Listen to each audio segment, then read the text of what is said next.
Ma'am আসসালামু আলাইকুম। ওয়ালাইকুম আসসালাম। মিস সুরভি আসসালামু তুমি ছবি আলাইকুম। দাওনি কেন? সুরভি ছবি বা ভিডিও অন করো, কিছু একটা করতে হবে, নাহলে তোমার শাস্তি আছে।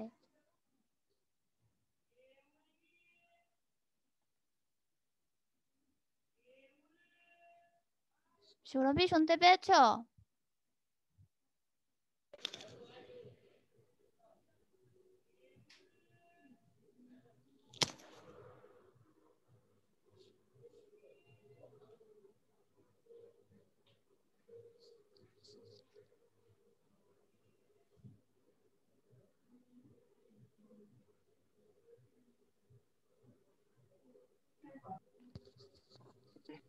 মিস আসসালামু আলাইকুম। ওয়ালাইকুম আসসালাম। আসসালামু আলাইকুম ম্যাডাম। আচ্ছা, আয়েশা রহমান কে রে? আয়েশা রহমান কি ম্যাম আমাদের মিস আয়েশা? আমাদের ক্যাপ্টেন। হ্যাঁ, তো আমাদের আয়েশা তো। ছবিটা কি দিছো আল্লাহ, এটা কি দিছো? ছবি সরাও এখান থেকে।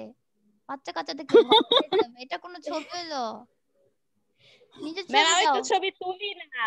নিজের ছবি দাও না, নিজের ছবি তো না তুলে ভিডিও অন করো। আমরাই তো। হ্যাঁ ma'am video video on on করো। করতেছি, এক হ্যাঁ, এই মিনিট। ছবি সরাবো। এটা হচ্ছে ফুলের ছবিও ভালো। এটা কি দিছে? আমি কয়দিন ধরে ভাবতেছি ভূতের ছবি কার। একজন আসছে আইফোন। আচ্ছা, আইফোন আছে, এটা আমার জানানোর কি দরকার? ম্যাডাম ও কখনো নাম চেঞ্জ করে না, এটাই দেওয়া হ্যাঁ, নাম থাকে। চেঞ্জ করে ওর না, সে নাম তো নাই মনে বুঝতেই হয়। পারছি। এই যে আইফোন হোল্ডার, তাড়াতাড়ি নাম দাও। নাম রোল। আইফোন হোল্ডার, মিউট আছো তুমি। আনমিউট করো। নাম রোল দাও। জি ম্যাম দিচ্ছি। হ্যাঁ।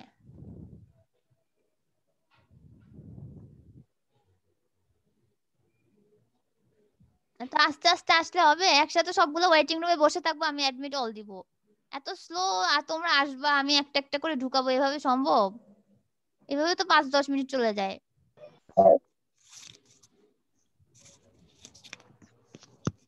আসতে থাকুক। মিস কেমন আছেন? আলহামদুলিল্লাহ। কে এত কিউট করে বললো রে? Ma'am miss Hafsa. আমি আচ্ছা। আচ্ছা, আফসা তুমি ভালো আছো? এই তো মিস, আপনার তো আল্লাহর রহমতে ভালোই আছি। হ্যাঁ, এটা ঠিক বলছো। তোমাদের জন্য আমি অবশ্যই দোয়া করি। আচ্ছা, আমরা গত ক্লাসে পোস্ট কোল্ড ওয়্যারের যে চ্যাপ্টারটা ছিল, সেটা হচ্ছে সেকেন্ড পেপারের ছিল। ওই চ্যাপ্টারটা আমরা শেষ করছি, ঠিক আছে? ঠিক ম্যাম আছে আজকে কিনা? First paper. আজকে ফার্স্ট পেপার তো। তার আগে যেটা করব, ওই যে চ্যাপ্টারটা পোস্ট কোল্ড ওয়্যার, ওটার যে বিগত বছরের প্রশ্ন, সেটা আমি তোমাদেরকে দিব। তোমরা এটা স্ক্রিনশট নিবা বা ছবি তুলে রাখবা। আচ্ছা, এটা আসছে কি তোমাদের স্ক্রিনে? কি আসছে স্লাইডটা? জি মিস। ঠিক আছে, তাহলে এটা লাস্ট স্লাইডে চলে যাই।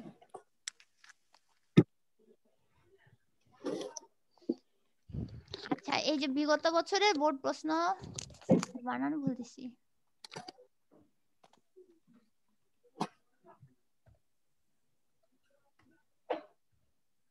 এই ধুর।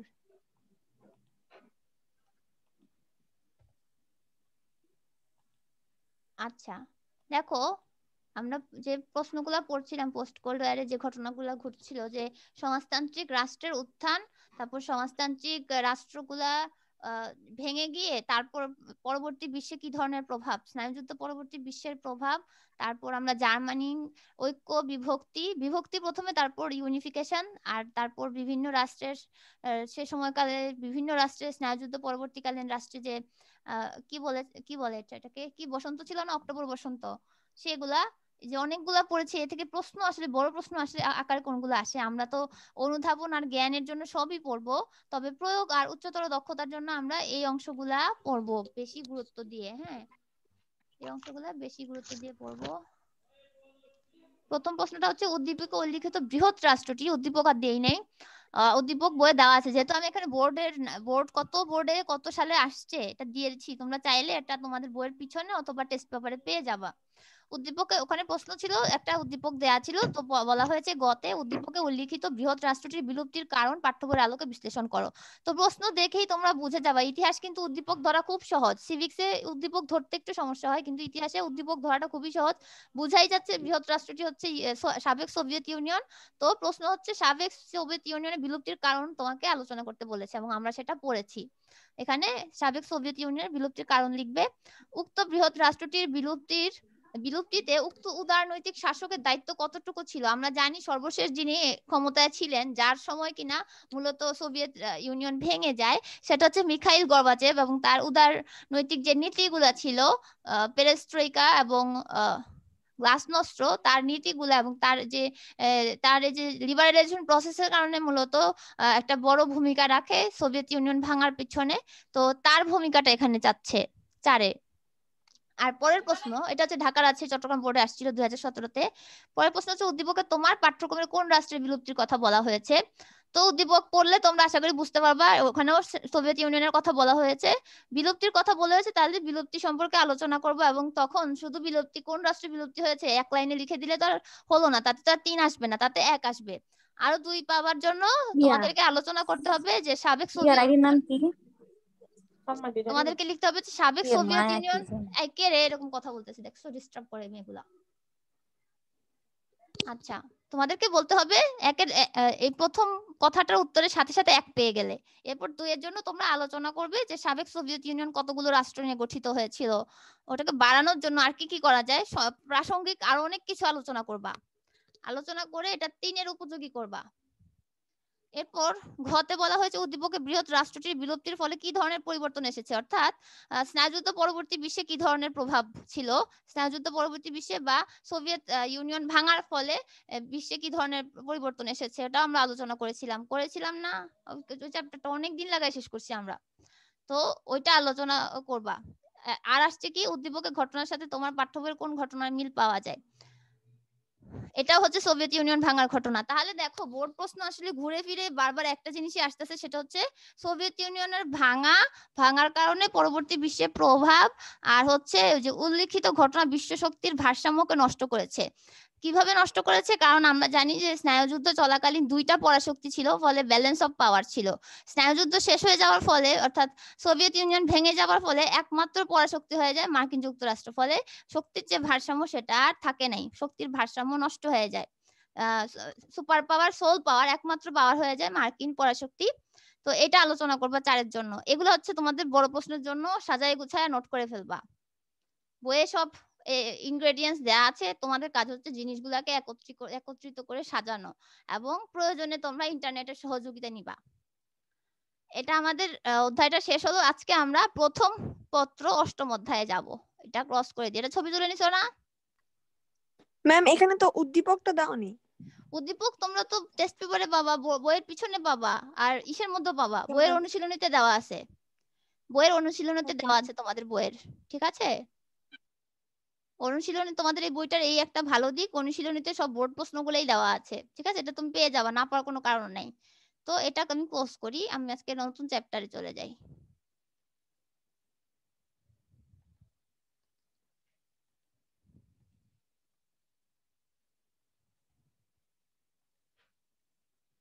আচ্ছা, আমি যা দেখছো তোমরা কি তা দেখছো? আমি যা দেখছি। হ্যাঁ দেখছি। আচ্ছা, চ্যাপ্টার 8, হ্যাঁ, মুক্তিযুদ্ধে প্রবাসী বাঙালি ও বহির্বিশ্ব। আচ্ছা, আমাদের এই অধ্যায়টা মূলত হচ্ছে আমাদের মুক্তিযুদ্ধ চলাকালীন যে বিভিন্ন বহির্বিশ্বের বিভিন্ন রাষ্ট্র আমাদেরকে সহযোগিতা করেছে, মূলত তার উপর ভিত্তি করে, এবং সেক্ষেত্রে কিছু কিছু রাষ্ট্র আমাদেরকে সহযোগিতা না করে বরং অসহযোগিতা করেছে, সেটাও ঠিক। তো আমরা সবটাই আলোচনা করব। বাংলাদেশের মুক্তিযুদ্ধে বহির্বিশ্বের ভূমিকা, এটা একটা গুরুত্বপূর্ণ অংশ। মুক্তিযুদ্ধের যদি যে বিষয়গুলো আমরা আলোচনা করি তার মধ্যে একটা গুরুত্বপূর্ণ অংশ হচ্ছে বহির্বিশ্বের ভূমিকা। সেক্ষেত্রে শুধুমাত্র বহির্বিশ্বের রাষ্ট্রগুলোই যে ভূমিকা ছিল তাই নয়, বাংলাদেশের যারা প্রবাসী ছিল তাদেরও ভূমিকা ছিল। বিশেষ করে সে সময় তৎকালীন 2 পরাশক্তি মার্কিন যুক্তরাষ্ট্র এবং সোভিয়েত ইউনিয়ন, এবং উদীয়মান শক্তি হিসেবে বিবেচিত ভারত ও চীনের ভূমিকা মুক্তিযুদ্ধের ইতিহাসে বিশেষভাবে আলোচিত হয়ে থাকে। উল্লেখিত শক্তি সমূহের মধ্যে ভারত আর সোভিয়েত ইউনিয়ন ছিল বাংলাদেশের মুক্তিযুদ্ধের পক্ষে, আর চীন মার্কিন যুক্তরাষ্ট্র ছিল বাংলাদেশের মুক্তিযুদ্ধের বিরোধী পক্ষ। এখন আমরা হচ্ছে এই রাষ্ট্রভিত্তিক আলোচনা করব। প্রথমে আমরা ভারত নিয়ে আলোচনা করব, আমাদের সব থেকে বন্ধু রাষ্ট্র ভারত। এত বন্ধু এখন আর মনে হয় না, তবে তখন হয়তো বন্ধু ছিল। বাংলাদেশের বর্ডারের পুরো 3টা হচ্ছে ভারত জুড়ে। বাংলাদেশ ভারতীয় উপমহাদেশ দক্ষিণ পূর্বাঞ্চলে অবস্থিত। এর পূর্ব দিকে ভারতের ত্রিপুরা, মেঘালয়, আসাম রাজ্য, পশ্চিম ভারতের পশ্চিমবঙ্গ, উত্তরে ভারতের কোচবিহার রাজ্য, দক্ষিণ বঙ্গোপসাগর।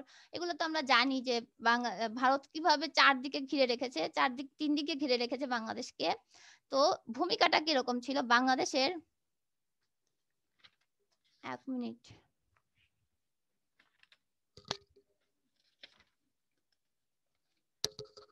বাংলাদেশের মুক্তিযুদ্ধে ভারতের ভূমিকা নিয়ে গবেষক আর রাজনীতিবিদদের মধ্যে 2 ধরনের মতামত রয়েছে।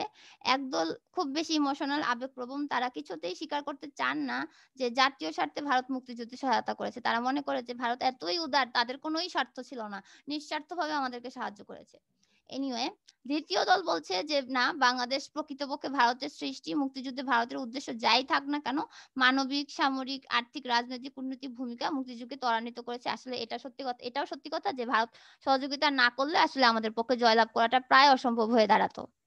এখন ভারত যে সাহায্য করেছে সেটাকে আমরা 4টা ভাগে ভাগ করে নিই। 4টা না, 3টা ভাগে, 3টা পর্যায়ে। প্রথম পর্যায়ে এপ্রিল থেকে জুলাই, দ্বিতীয় পর্যায়ে অগাস্ট থেকে নভেম্বর, আর তৃতীয় পর্যায়ে হচ্ছে 3 থেকে 16 ডিসেম্বর। প্রথম পর্যায়টা হচ্ছে এপ্রিল থেকে জুলাই। এ সময় কি হয়, এ পর্যায়ে পাকিস্তানের বিরুদ্ধে যুদ্ধ ঘোষণা করা হয়েছে।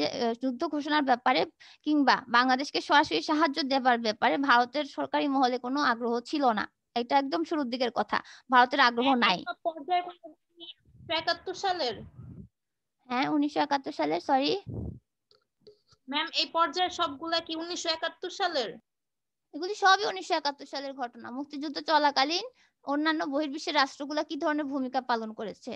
আমরা এখন ভারত নিয়ে আলোচনা করছি। আমি না তোমার প্রশ্ন বুঝি নাই। 71 সাল তো ঠিকই আছে, সব তো 71 সালই হবে না। আরেকবার বল তুই, প্রশ্নটা মিস বুঝে নাই হয়তো। আচ্ছা, তুমি এই আরেকটু পর্যায়গুলা কি ক্লিয়ার সব করে প্রশ্ন বলো। নাকি আলাদা সালের? এগুলি সব 71 সালে। ও আচ্ছা, এবার বুঝতে পারছি, এগুলো সব মিস 71 ওর কি সালের। জিজ্ঞেস কর। হ্যাঁ ঠিক আছে, এগুলি হ্যাঁ, সবই ওইটাই। 71 সালের।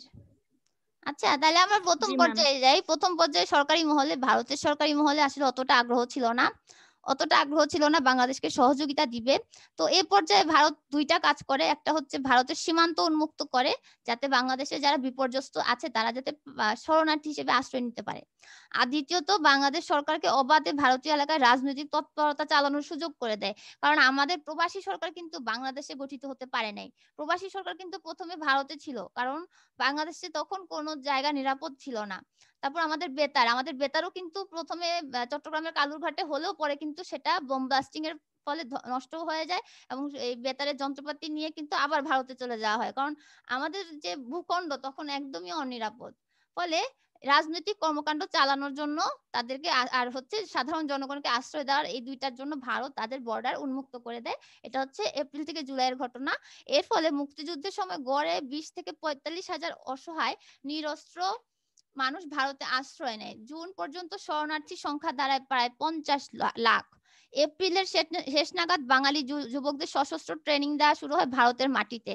এবং আমরা যে মুজিবনগর সরকার পড়ছিলাম, সেখানে আমরা দেখেছিলাম যে মুজিবনগর সরকারের যে মুক্তাঞ্চলগুলো আছে, অর্থাৎ যেখানে ট্রেনিং দেওয়া হতো, ওইগুলোও কিন্তু সব বর্ডারের কাছে ছিল, যাতে করে আক্রমণের আশঙ্কা দেখা দিলে তারা দ্রুত পলায়ন করতে পারে ভারতে। আবার এই যে এই যে ইসের সময়, এপ্রিলের শেষের দিকে বাঙালি যুবকদের যে সশস্ত্র ট্রেনিংটা দেওয়া হতো, সেটাও ভারতের মাটিতে দেওয়া হতো। এই যে নানা ধরনের সুবিধা, এটা একটা সার্বভৌম রাষ্ট্র কিন্তু দিতে চাইবে না, কিন্তু যেহেতু তারা আমাদের বন্ধু রাষ্ট্র ছিল, তারা আমাদের এই সহযোগিতাগুলো দিয়েছিল। আদারওয়াইজ বাংলাদেশ তো তখন পুরাই অনিরাপদ, এই কার্যক্রমগুলো পরিচালনা করা কঠিন হয়ে যেত। এছাড়া ভারত এ সময় হালকা অস্ত্র দিয়ে সহযোগিতা করে। তখনও ভারী অস্ত্র বা প্লেন দিয়ে, পরবর্তীতে তো বিমানেও সাহায্য করেছে, সেগুলো তখনও সোলজার দেওয়া সেগুলো কিন্তু করে নাই। শুরুতে শুধু হালকা অস্ত্র দেয়।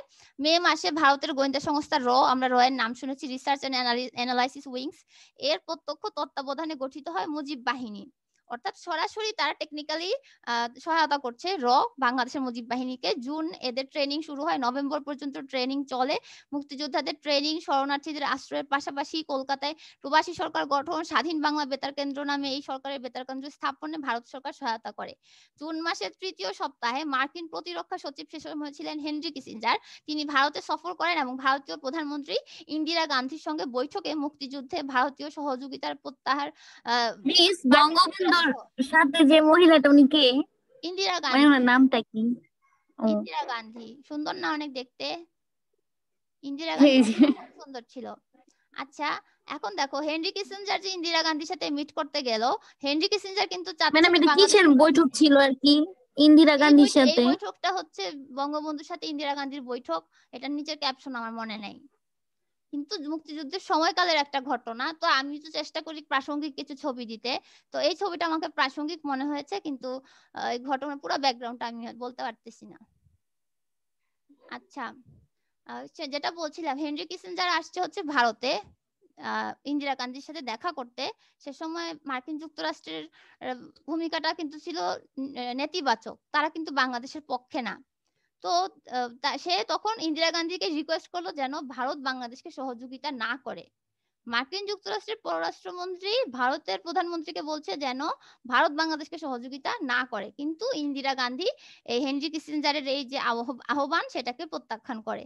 এতে যুক্তরাষ্ট্রের সহায়তায় মধ্যস্থতার পথ রুদ্ধ হয় এবং ফলে ভারত তার নিজস্ব বিবেচনায় চলতে থাকে। অর্থাৎ ভারত যে সহযোগিতা করে সেটা আন্তর্জাতিক যে রাজনীতি সেখানে অন্যদের সাথে আলোচনা করে নাই, ভারত এটা নিজস্ব এটা আচ্ছা, এই যে আমি বলছি যে ভারত বাংলাদেশের বন্ধু প্রতিম রাষ্ট্র, আবার আমি ব্যঙ্গও করছি যে বর্তমানে বাংলাদেশের বন্ধু না।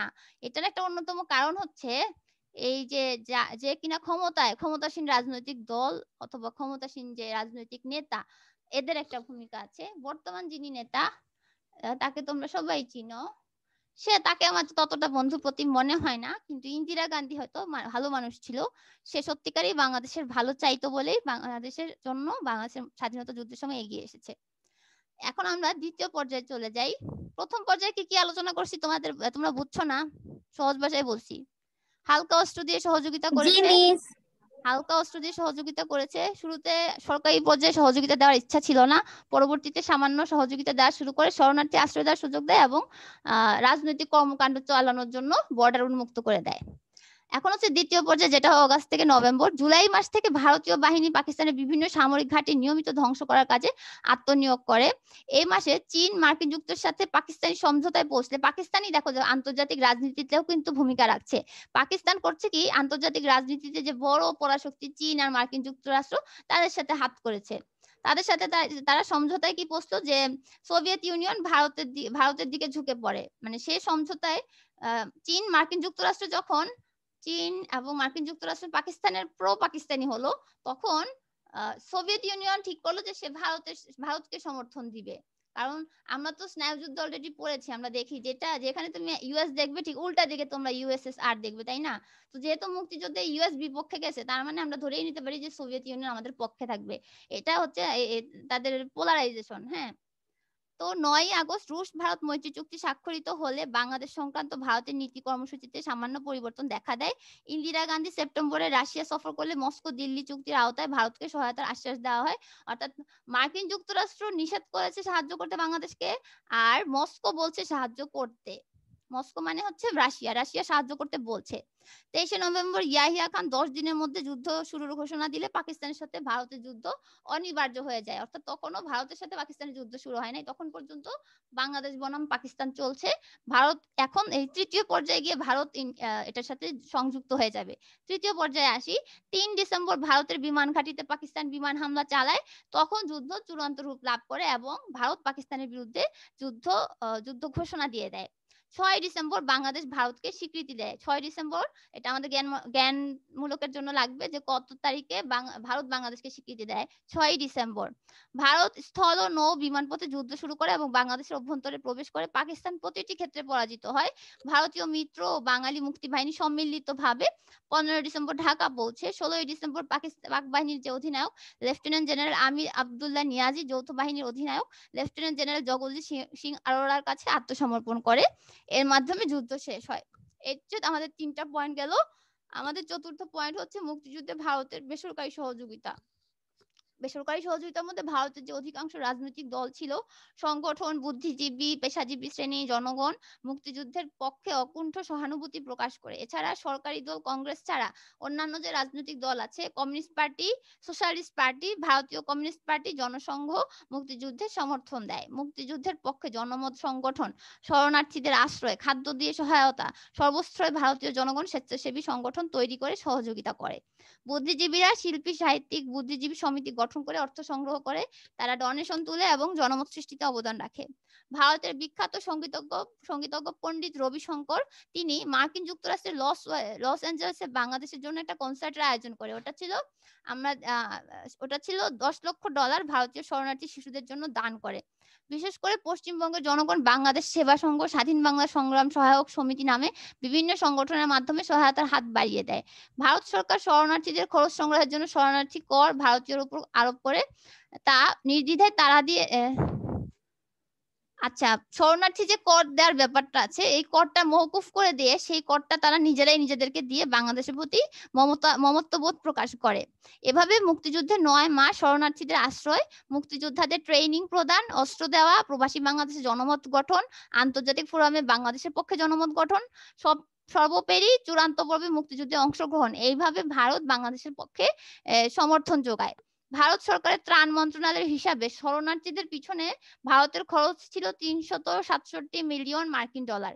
এর মধ্যে $170 মিলিয়ন হচ্ছে বৈদেশিক সাহায্য, বাকি $197 মিলিয়ন হচ্ছে ভারত নিজস্ব সরকারিভাবে বহন করে। এছাড়া প্রশিক্ষণ, রসদ, অস্ত্র খাতে ব্যয়ের পরিমাণ ছিল দ্বিগুণ। বাংলাদেশের স্বাধীনতার জন্য 4000 ভারতীয় অফিসার জওয়ান আত্মত্যাগ করে এবং ভারতের সহমর্মিতা ভালোবাসার মূল্যবান হিসেবে মানে এটা আসলে বলার অপেক্ষা রাখে না। ভারত সরকারের যে নীতি তাতে কিছুটা স্বার্থবাদী দিক থাকলেও তাদের সহযোগিতাটা ছিল অকৃত্রিম। মোট কথা একমাত্র দেশ ভারত যে কিনা প্রথম থেকে শেষ পর্যন্ত বাংলাদেশকে সহযোগিতা করেছে। আচ্ছা, এখন আমরা পরবর্তী দেশে চলে যাই। Soviet union. সোভিয়েত ইউনিয়ন পক্ষে ছিল না বিপক্ষে ছিল বলো তো? এইমাত্র আমি আলোচনা করেছি। পক্ষে ছিল। হ্যাঁ, সোভিয়েত ইউনিয়ন পক্ষে ছিল। আচ্ছা, সোভিয়েত ইউনিয়নের ভূমিকা দেখি। তৎকালীন পরাশক্তি ছিল সোভিয়েত ইউনিয়ন এবং সময়টা দেখো 1971 সাল। তখন কিন্তু স্নায়ুযুদ্ধ চলছে। মার্কিন যুক্তরাষ্ট্র এবং সোভিয়েত ইউনিয়নের মধ্যে স্নায়ুযুদ্ধ চলছে। দুইজনই কিন্তু প্রবল প্রতাপশালী। এই হচ্ছে মিখাইল গর্বাচেভ আর এই হচ্ছে ইন্দিরা গান্ধী। ঠিক আছে, ছবিতে দেখো। আচ্ছা, তৎকালীন পরাশক্তির মধ্যে সোভিয়েত ইউনিয়নই বাঙালি গণহত্যাকে প্রথম নিন্দা জানায়। সোভিয়েত ইউনিয়ন প্রথম থেকে শেষ পর্যন্ত ভারত তথা বাংলাদেশের মুক্তিযুদ্ধের পক্ষে ভূমিকা রেখেছিল। বাংলাদেশের মুক্তিযুদ্ধে সোভিয়েত ইউনিয়নের নীতি সবসময় এক ছিল। তারা মত প্রতি পরিবর্তন করে নাই, এমন না যে প্রথমে বিরোধে ছিল পরে পক্ষে আসছে, এমন না, পুরোটা সময়ই পক্ষে ছিল। তো আমরা তার এই ভূমিকাটাকে, সোভিয়েত ইউনিয়নের ভূমিকাটাকে 3টা ভাগে ভাগ করি। প্রথম পর্যায়ে হচ্ছে মার্চ-জুন 1971, দ্বিতীয় পর্যায়ে জুলাই থেকে নভেম্বর 1971, আর শেষটা হচ্ছে 3 ডিসেম্বর থেকে স্বাধীনতা পর্যন্ত।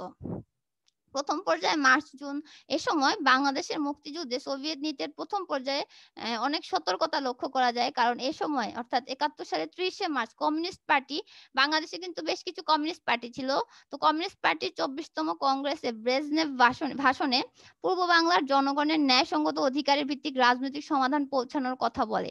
প্রেসিডেন্ট পদগর্নি 2রা এপ্রিল ইয়াহিয়াকে পাঠানো একটি পত্রে জরুরি ভিত্তিতে রক্তপাত নির্যাতন বন্ধ করে শান্তিপূর্ণ সমাধান খুঁজে বের করার জন্য পাকিস্তানকে আহ্বান জানায়। 6 থেকে 10ই জুন ভারতের পররাষ্ট্রমন্ত্রী শরণ সিং রাশিয়া সফর করে রাশিয়াকে বাংলাদেশের ইস্যুতে আরো সক্রিয় হবার আহ্বান জানায়। যদিও এই পর্যায়ে রুশ নীতি শান্তিপূর্ণ উপায়ে বাংলাদেশ সমস্যা সমাধানের পক্ষে আবর্তিত হয়। অর্থাৎ শুরুর দিকে রুশরা চাচ্ছিল যে শান্তিপূর্ণ উপায়ে এটা সমাধান করতে, অর্থাৎ যুদ্ধ না করে অন্য কোনো সমাধান বা কোনো আপোষে আসা যায় কিনা, অর্থাৎ যুদ্ধের মাধ্যমে হারানো হোক বা পরাজিত করা হোক এটা চায় নাই, বরং আপোষে আসা হোক এটা চেয়েছে। দ্বিতীয় পর্যায়ে অর্থাৎ জুলাই থেকে নভেম্বর, জুলাই মাসের 9-10 তারিখে হেনরি কিসিঞ্জার পাকিস্তান হয়ে চীন সফর করার পর উপমহাদেশে কূটনৈতিক বিপ্লব ঘটে। কারণ যখন বোঝা গেল যে হেনরি কিসিঞ্জার পাকিস্তান হয়ে চীন সফর করেছে, তার মানে পাকিস্তান, চীন আর মার্কিন যুক্তরাষ্ট্র, এই 3টা বোঝা যাচ্ছে যে তারা এক দল, একজোট। আচ্ছা, 1 মিনিট। হ্যালো, আসসালামু আলাইকুম। জি,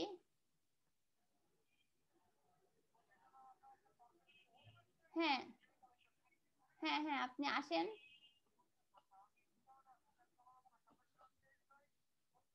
হ্যাঁ আপনি শুক্রবার মসজিদে আসেন, মসজিদের সামনে এসে আমাকে ফোন দেন। হ্যাঁ আসে তারপর ফোন দেন।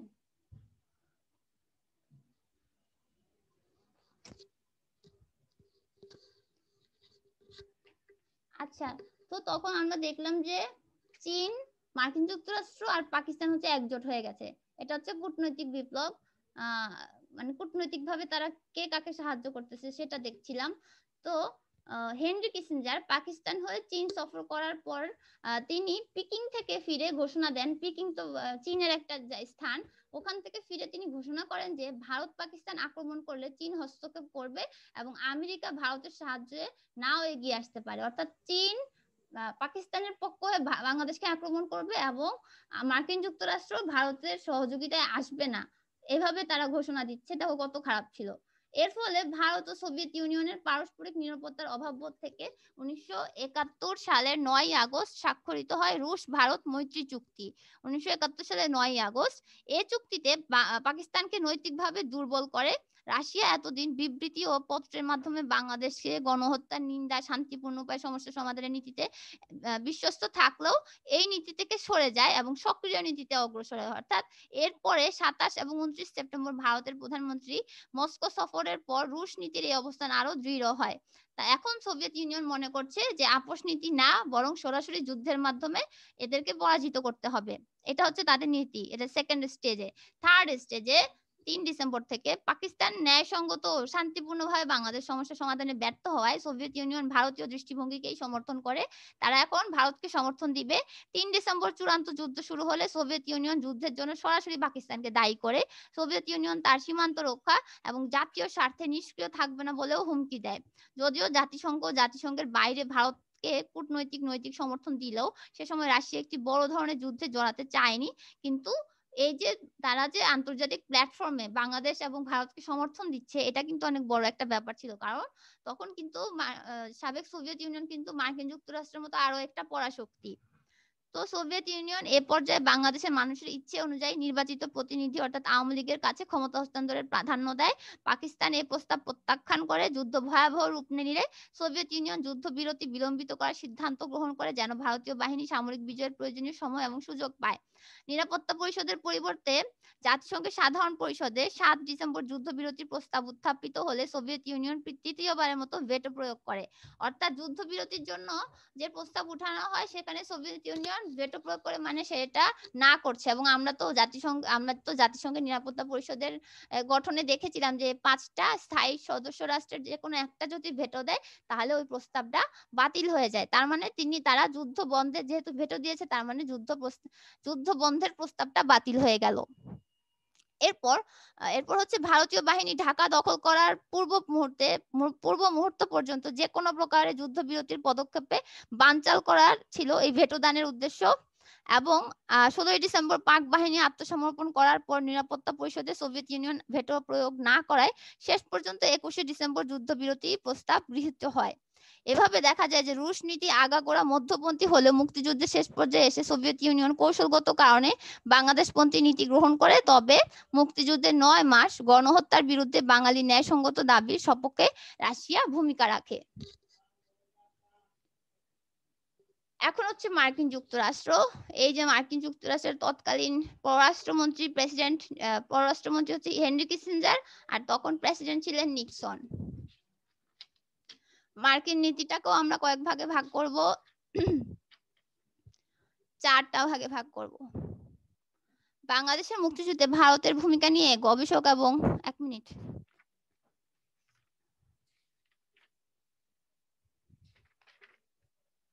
বাংলাদেশের মুক্তিযুদ্ধে মার্কিন যুক্তরাষ্ট্রের ভূমিকা ছিল খুবই হতাশাব্যঞ্জক, বিরক্তিকর এবং বিতর্কিত। মার্কিন সরকারি নীতি পাকিস্তানপন্থী হলেও কংগ্রেস সিনেটের বিপুল সংখ্যক সদস্য, সরকারি কতিপয় আমলা, বুদ্ধিজীবী মুক্তিযুদ্ধের প্রতি সমর্থন ব্যক্ত করেন। মার্কিন গণমাধ্যম এবং মার্কিন জনগণ কিন্তু বাংলাদেশের পক্ষে ছিল, কিন্তু মার্কিন সরকার পক্ষে ছিল না, বাংলাদেশের পক্ষে ছিল না। তো সে সময় তৎকালীন যে প্রেসিডেন্ট নিক্সন, রোজারাস, ডক্টর কিসিঞ্জার প্রশাসন পুরা 9 মাস পাকিস্তানের জন্য নৈতিক, রাজনৈতিক, অর্থনৈতিক, সামরিক সমর্থন জুগিয়েছে। পুরোপুরি পাকিস্তানকে ব্যাকআপ দিয়েছে মার্কিন যুক্তরাষ্ট্র, নাইলে পাকিস্তানের এত সাহস হতো না। বাংলাদেশের মুক্তিযুদ্ধে মার্কিন নীতির 4টা পর্যায় ছিল। প্রথম পর্যায় হচ্ছে মার্চ থেকে জুলাই মাস 1971। এ পর্যায়ে মার্কিন নীতির প্রকৃতি ছিল কৌশলগত নিরপেক্ষতা, অর্থাৎ শুরু থেকে এমন একটা ভাব করছে যে আসলে আমরা নিরপেক্ষ, আসলে তো তারা নিরপেক্ষ নয়, তারা তো পাকিস্তানকে সমর্থন করে। এ সময় মার্কিন সরকার বাংলাদেশ সমস্যাকে পাকিস্তানের একটা অভ্যন্তরীণ সমস্যা হিসেবে অভিহিত করে। এটা হচ্ছে এই যে আমাদের দেশে এত বড় একটা যুদ্ধ লেগে গেছে এবং আমাদের মানুষকে নির্বিচারে হত্যা করা হচ্ছে, বাইরে থেকে একটা বড় পরাশক্তি যদি বলে এটা অভ্যন্তরীণ বিষয়, তখন মানে এটা কতটা কষ্টদায়ক এবং কত বড় একটা দুর্নীতিগ্রস্ত একটা মন্তব্য, তাই না? যদি এখন দেশে একটা খুন হয়, দায়িত্বপ্রাপ্ত একজন ব্যক্তি বলে যে এটা হচ্ছে বিচ্ছিন্ন ঘটনা, আমরা ঠিক ততটা কষ্ট পাই না যে এভাবে কেন এটা বললো, কেন এরকম তো হওয়ার কথা না। তেমন এরকম একটা কথা বলে মানে এত একটা বড় পরাশক্তি এরকম একটা কমেন্ট করে বরং তারা তাদের নিজেদেরকে ছোট করলো। কিন্তু ভারতে নিযুক্ত মার্কিন রাষ্ট্রদূত কেনেথ কিটিং ওয়াশিংটনের দৃষ্টিভঙ্গির বিরোধিতা করে 15 এপ্রিল বলেন যে পূর্ব পাকিস্তানের ঘটনা কোনোভাবেই অভ্যন্তরীণ ব্যাপার হতে পারে না, অভ্যন্তরীণ ব্যাপারের অজুহাতে সারা বিশ্ব দৃষ্টি ফিরিয়ে রাখতে পারে না। পত্রপত্রিকার প্রতিবাদ হতে থাকে, প্রবল জনমতের চাপে 7ই মে ওয়াশিংটন পাকিস্তানের জন্য সমরাস্ত্র সরবরাহ এবং আর্থিক যে সহযোগিতা করছিল সেটা স্থগিত রাখে।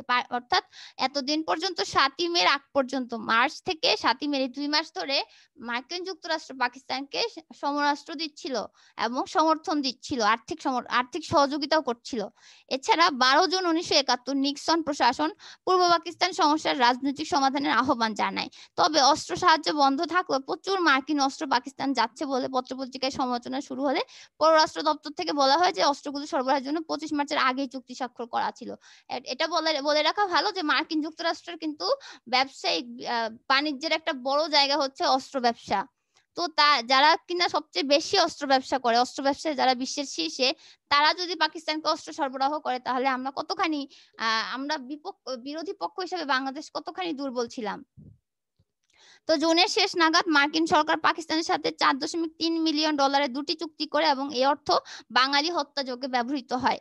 তবে পাকিস্তানে অস্ত্র পাঠানো সত্ত্বেও ত্রাণ পুনর্বাসন কার্যক্রমের জন্য এ সময় যুক্তরাষ্ট্র ভারতকে সাহায্য পাঠানো অব্যাহত রাখে। মে মাসের মধ্যে যুক্তরাষ্ট্র ভারতের শরণার্থীদের জন্য $30 লক্ষ মার্কিন সাহায্য দেয়।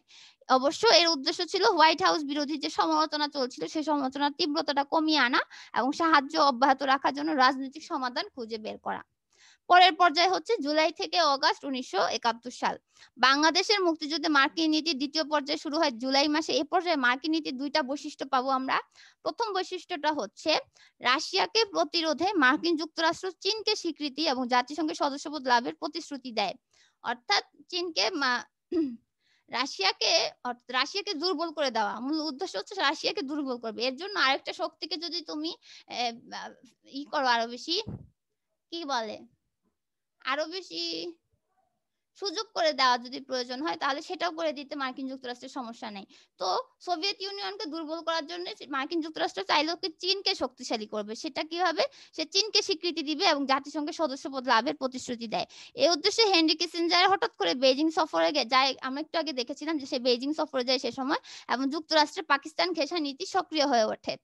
আর দ্বিতীয় বৈশিষ্ট্যটা হলো যুক্তরাষ্ট্রের ধারণা হয়েছিল যে পাকিস্তানের বিরুদ্ধে সামরিক অভিযানে জুলাই মাসে রুশ ভারত পরিকল্পনা চূড়ান্ত হবে, তাই এই পরিকল্পনা মোকাবেলায় যুক্তরাষ্ট্র তৎপর হয়। দ্বিতীয় পর্যায়ে যুক্তরাষ্ট্রের মূল লক্ষ্য ছিল যে অখণ্ড পাকিস্তানের অধীনে একটা রাজনৈতিক সমাধান খুঁজে বের করা, অর্থাৎ পাকিস্তান যেন না ভাঙে, অবিভক্ত একটা পাকিস্তান থাকুক এবং একটা আপোষের মাধ্যমে রাজনৈতিক সমাধান খুঁজে বের করে আনা এবং যুদ্ধকে পরিহার করা। কিন্তু কোনোটাই সম্ভব হয় নাই। কাজেই তার দ্বিতীয় পর্যায়ের যে উদ্দেশ্য সেটাও ব্যর্থ হয়। এবার তৃতীয় পর্যায়ে চলে যায় সেপ্টেম্বর 3, 1971। সেপ্টেম্বর থেকে 3 ডিসেম্বর 1971। এ পর্যায়ে নিক্সন প্রশাসন আরো বেশি পাকিস্তানপন্থী নীতি অবলম্বন করে কলকাতায় অবস্থানকারী বাঙালি নেতৃবৃন্দের একাংশের সঙ্গে, যেমন খন্দকার মোস্তাক আহমেদ পন্থী যারা বাঙালি নেতৃবৃন্দ ছিল, শেখ মুজিবকে মুক্তি দিয়ে পাকিস্তানের সাথে সমঝোতার চেষ্টা করে। এছাড়াও পাকিস্তান সরকারকে বাংলাদেশ সমস্যা সমাধানের জন্য চাপ দেয়। যদিও মুজিবনগর ভারত উভয় সরকার মার্কিন ও এই উদ্যোগ প্রত্যাখ্যান করে। এমনকি 5 থেকে 8ই নভেম্বর ভারতের প্রধানমন্ত্রী ইন্দিরা গান্ধী ওয়াশিংটন সফরকালে মার্কিন যুক্তরাষ্ট্র পাকিস্তানপন্থী নীতি থেকে সরিয়ে আনতে ব্যর্থ হন। ফলে একটা যুদ্ধ যে অনিবার্য সেটা পরিষ্কার হয়ে যায়। এখন সর্বশেষ পর্যায়ে ডিসেম্বর 1971 সাল, 3 ডিসেম্বর পাক ভারত যুদ্ধ শুরু হয়। 6 ডিসেম্বর বাংলাদেশকে ভারত স্বীকৃতি দেয় এবং সে সময় যুক্তরাষ্ট্র প্রচন্ড ভারত বিরোধী এবং পাকিস্তান ঘেঁষা নীতি অনুসরণ করে।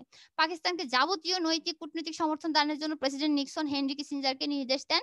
নিক্সনের এই নীতিকে বলা হতো টিট পলিসি, টিল্ট পলিসি নামে অভিহিত করা হয়েছে। 6 ডিসেম্বর যুক্তরাষ্ট্র ভারতের জন্য $86.6 মিলিয়ন আর্থিক সাহায্য সাময়িকভাবে বন্ধ ঘোষণা করে।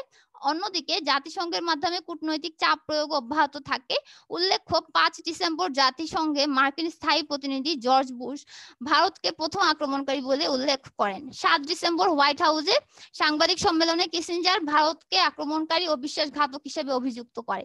দিল্লি এবং মস্কোর উপর চাপ প্রয়োগ করতে যুক্তরাষ্ট্র এন্টারপ্রাইজ নামে পারমাণবিক জাহাজের নেতৃত্বে 8টি জাহাজের একটি টাস্ক ফোর্স বঙ্গোপসাগরে পাঠানোর নির্দেশ দেয়। এই দেখো, এই যে ছবিটা দেখো, এই যে মার্কিন রণতরী বঙ্গোপসাগরে পাঠায়, এটার নাম ছিল টাস্ক ফোর্স 74।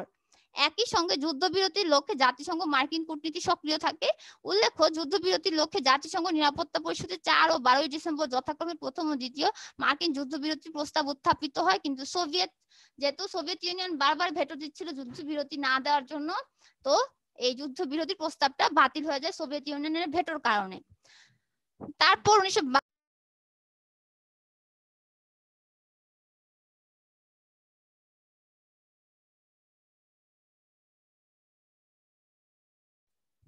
মেয়েরা তোমরা কি আছো?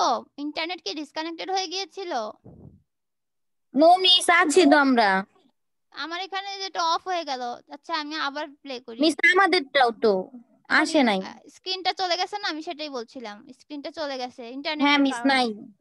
আচ্ছা আমি একদম শেষের দিকে বলতেছিলাম, ভারতে মানে মার্কিন নীতির সবচেয়ে শেষের দিকে। ওই পর্যন্ত শুনছো যে এই যে মার্কিন রণতরী টাস্ক ফোর্স 74 পাঠানো হয়েছে, এটা এই পর্যন্ত শুনেছো না?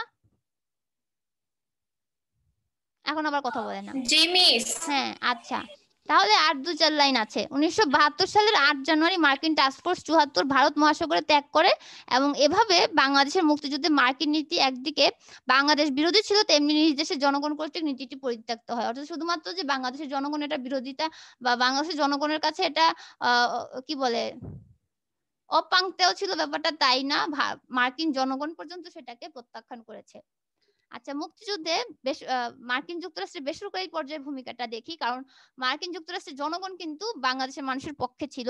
নিক্সন প্রশাসন বাংলাদেশের মুক্তিযুদ্ধের বিরোধী শক্তি হিসেবে ভূমিকা পালন করলেও মার্কিন যে সকল সংবাদপত্র ছিল, বুদ্ধিজীবী, রাজনীতিবিদ, বেসরকারি পর্যায়ে প্রায় সবাই কিন্তু বাংলাদেশের জনগণের মুক্তিযুদ্ধের পক্ষে ভূমিকা রেখেছিল। এমনকি অনেক আমলাও বাঙালি, সে সময় কিন্তু বাংলাদেশের প্রচুর প্রবাসী বাঙালি ছিল যারা মার্কিন যুক্তরাষ্ট্রে স্টে করছিল, তারা বাংলাদেশের পক্ষ হয়ে কাজ করেছিল। এবং নিউ ইয়র্কে অনুষ্ঠিত সরি আর 1 মিনিট আছে, তাহলে আজকে এ পর্যন্তই থাক না। আমরা মার্কিন যুক্তরাষ্ট্র বেসরকারি পর্যায়ে এই পয়েন্টটা থেকে পরবর্তী ক্লাস শুরু করব। হ্যাঁ বেসরকারি পর্যায়ে জর্জ হ্যারিসনের কনসার্ট নিয়ে শুরু করব। আচ্ছা সবাই ভালো থাকো, তাহলে এন্ড করে দিই। মিস আসসালামু আলাইকুম। ওয়ালাইকুম আসসালাম। ম্যাম আসসালামু আলাইকুম। ওয়ালাইকুম আসসালাম।